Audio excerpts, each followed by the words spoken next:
Before you renovate another room, you need to understand something. Properties that master these 20 interior design principles sell for 12 to 15% above asking price, a return on investment that most homeowners never realize. Properties that ignore them, they sit and eventually sell at a discount after aggressive price cuts. I've represented luxury real estate long enough to know the difference isn't budget, it's judgment and design. $2 million apartments with impeccable interior design choices outperform $20 million mansions that got the fundamentals wrong. So, what are these invisible rules that sophisticated buyers and professional home staging experts recognize in the first 30 seconds of a showing? Today, I'm sharing the 20 principles that create that difference. According to the National Association of Realtors, 83% of buyers' agents say proper staging makes visualization easier for buyers. None of these principles require $1 million budget. All require judgment. Grab a pen and paper, open your notes app or tablet, because if you don't write this down, you'll forget it. These aren't just good ideas. They're the same principles that differentiate houses that sell instantly from those that sit on the market for months. I'm convinced this will change your perspective on spaces. If you find these tips helpful, give them a like, subscribe for more principles like this, and don't miss the chance to see them again. The focal point. First impressions are everything. When I walk into a premium property showing, the first thing I observe is where the buyer's eye lands. If their gaze wanders aimlessly, I've lost the sale in the first 30 seconds. Spaces that command value have what interior designers call an anchor point. An original fireplace, a window with a view, an exceptional piece of art. Something that says, this is the heart of the space. Well-designed homes sell themselves because every room has a clear answer to the question, what do I want you to see first? Without that visual anchor, a space feels incomplete, regardless of how much money was invested. And sophisticated buyers notice immediately. The difference? Identify or create a focal point in each room. Everything else then organizes in relation to that element. It's the difference between a space that feels resolved and one that feels undefined. Purpose over accumulation. I've walked through properties where every square inch is decorated, and I've watched buyers leave exhausted after 5 minutes. There's a very fine line between curated and cluttered. In the homes I truly admire, the ones where people actually want to live, not just visit, every object has a clear purpose. It adds height, creates balance, softens an architectural line, or anchors a surface. It's not there because there was an empty spot. Coco Chanel said it best, when you think you're done, remove one more thing. The real luxury market doesn't want to see your purchasing power. They want to see your editing power. Buyers who know can instantly distinguish between collection and accumulation. Visual weight, the secret of spaces that calm. This is something I notice in every property but few agents discuss, where the visual weight lives. When all of the interest is floating, high art, high shelves, only elevated furniture, the space feels unstable. It's like entering a room on your tiptoes. Interiors that truly work have presence near the floor. A rug with substance, furniture that feels anchored. Elements that tell your eye you can relax here. I've shown properties where this single adjustment, lowering the visual weight, completely transformed how buyers experience the space, from agitated to serene in one decision. For your space, if everything feels elevated and tense, you need something with presence down low. It doesn't have to be dramatic. It just has to anchor. Sightlines. Why some spaces flow and others don't. Sophisticated buyers walk through a property in a certain way. Their gaze flows from room to room, seeking visual coherence. When something interrupts that journey, a discordant color, a poorly placed object, or a view that shouldn't be seen, the magic stops. The great European spaces we so admire understand this perfectly. Every view from every doorframe was considered. It's not about perfection, it's about intention. Try this in your space. Stand in the threshold of each room. What do you see first? Does that view tell the story you want to tell? If something feels abrupt or out of place, it's usually not the object, it's where it's positioned. Material palette. When less is infinitely more. This looks impressive in the listing photos, Carrara marble, walnut wood, polished brass, stainless steel, aged copper. But when it comes to the actual showing, the buyer walks in and feels overwhelmed. The space shouts instead of speaks. Truly sophisticated interiors, the ones that photograph well and feel exceptional in person, have material discipline. 3, perhaps 4 finishes, repeated with intention. That repetition is what creates cohesion. It's what makes a space feel considered rather than indecisive. I've seen million-dollar homes where someone simply didn't know when to stop adding. And trust me, it doesn't impress the buyers who matter. It makes them question the owner's judgment. If you're enjoying this insider perspective from the industry, subscribe. Every week, I share what actually matters in high-level space design. No marketing spin, just the truth. Evening lighting, the test many fail. One of my favorite tests when evaluating a property, I ask to see it at dusk. It's remarkable how many spaces that look spectacular during the day completely collapse under artificial lighting. The problem is always the same: exclusive reliance on overhead lighting. Overhead lighting does exactly one thing: it flattens. Spaces that truly work have layers of light: ambient for orientation, task for function, accent for drama. Floor lamps, table lamps, indirect lighting. Multiple sources creating depth. What Kelly Wearstler understands that most miss: light doesn't just reveal space, it shapes it.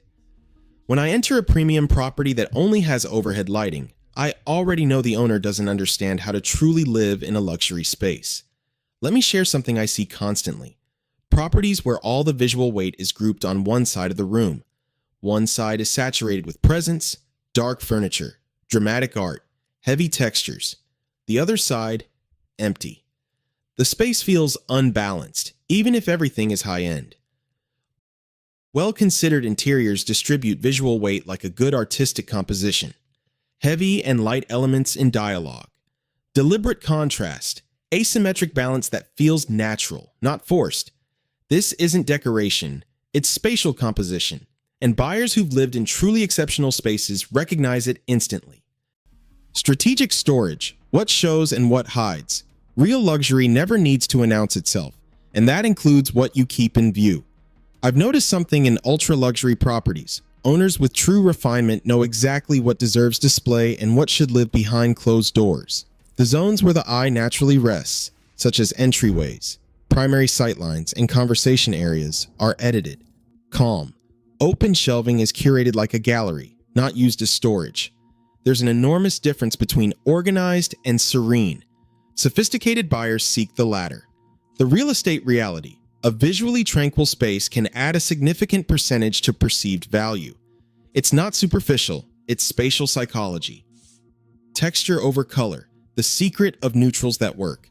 Let me tell you something about those neutral palettes you see in high-end design magazines. They're never boring. Never. The difference is in the layers of texture: linen against velvet, wood against stone, matte metal against polished surfaces. Soft structured with rigid, organic. That tactile richness is what separates a sophisticated neutral space from one that's simply beige. I've seen monotonically neutral properties sell 20% above list price because the texture play was exceptional. And I've seen properties with bold palettes stagnate for months because they lack tactile depth. Buyers who know understand that color shouts, but texture seduces. Negative space, the luxury of the unsaid. Here's an uncomfortable truth about the industry. Most properties are over-decorated. Owners feel that every surface must be complete, every shelf filled, every wall covered, every table with its arrangement. But truly exceptional spaces, the ones people pay premium for, understand the power of deliberate emptiness. Negative space isn't wasted space. It's strategic space. It gives the eye a place to rest. It makes what is present feel more important. One of my rules when preparing a property for sale: if you think it's ready, remove 30% more. Luxury buyers want to see the space, not your complete collection of everything. The unexpected object, personality without chaos. Properties that truly stand out always have one element that makes the buyer pause. Not negatively, with intrigue. An antique sculpture among contemporary furniture. An unexpected material used masterfully. an inherited piece that tells a story. Just one. Maybe two in a large space. No more. This screams new money, and in real estate, that's not a compliment. When every object in a room looks freshly purchased from the same store, the same catalog, in the same visit, it shows. Spaces with soul have layers of time, pieces you can't simply buy in a weekend. The rule of odds. Why your eye prefers 3. This is interior design basics, but you'd be surprised how many premium properties ignore it. Our brains are wired to find odd numbers, particularly 3, more visually pleasing than even numbers. 3 pillows, 5 candles, 7 frames in a gallery wall. Even numbers feel too symmetrical, too obvious. Odd numbers create movement, interest, a natural focal point. I've seen this single adjustment transform how buyers mentally photograph a space. From tidy to considered. It's a small detail, but high-level interior design lives in the details. Lighting with presence. When bigger is right, let me share something I'm told constantly. I thought that chandelier would be too large, and my response is always the same. It rarely is. Timid lighting, small pendants, lamps that disappear, make even the best space feel unfinished, unsure. Spaces that photograph exceptionally well and that buyers love have lighting with conviction. Fixtures that make a statement without apologizing. In the luxury market, lighting isn't functional. It's architectural. It's illuminated sculpture. It's part of the space's narrative. If you're wavering between 2 sizes, go with the larger one. Sophisticated buyers appreciate well-executed boldness. Floating furniture. The illusion of more space. I learned this showing Manhattan apartments. Square footage on paper versus perceived square footage are 2 completely different things. And one of the fastest ways to visually expand a space is to pull furniture away from the walls. Just a few inches, enough for air and light to circulate, enough to create intention rather than convenience. Spaces where everything hugs the wall feel like waiting rooms. Spaces with floating furniture feel purposefully inhabited. I've seen this technique add up to 15% to perceived value in apartments. The space itself becomes a design element. Balance between hard and soft. There are spaces that feel cold regardless of how much they cost. All straight lines, hard surfaces, exact angles. And there are spaces that immediately make you want to stay. The difference almost always lies in the balance between structure and softness. Metal with linen, marble with wool. Clean architectural lines with textiles that invite touch. This is where biophilic design principles come into play, incorporating natural elements that psychologically make buyers feel more connected to a space. Interiors that truly work have this constant dialogue between the built and the living, the permanent and the comfortable. It's not a matter of style, minimalist or maximalist, contemporary or traditional. It's a matter of emotional temperature. When I do a walkthrough with buyers, I observe where their gaze stops. And it's almost always at eye level. That's why it's critical that those zones, the level where we naturally rest our vision, are edited calm. Overcrowded shelves at eye level create immediate visual fatigue. Buyers feel tired without knowing why. Visual interest works better when it's strategically placed, lower, creating foundation, or higher, creating aspiration. But in the middle, where we live most of the day, we want peace. This isn't minimalism, it's visual hospitality.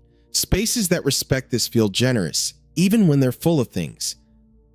The color formula, 60-30-10. Sophisticated buyers, those who've lived well, immediately recognize when a color palette is balanced.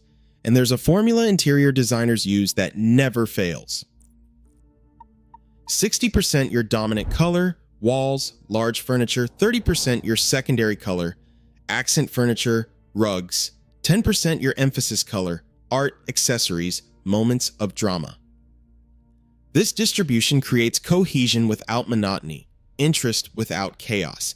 I've seen incredible properties with exceptional architecture fail in the market because the color palette was a battlefield, every color fighting for attention, none winning. Color is power. Use it with discipline. Height variation, the rhythm of space.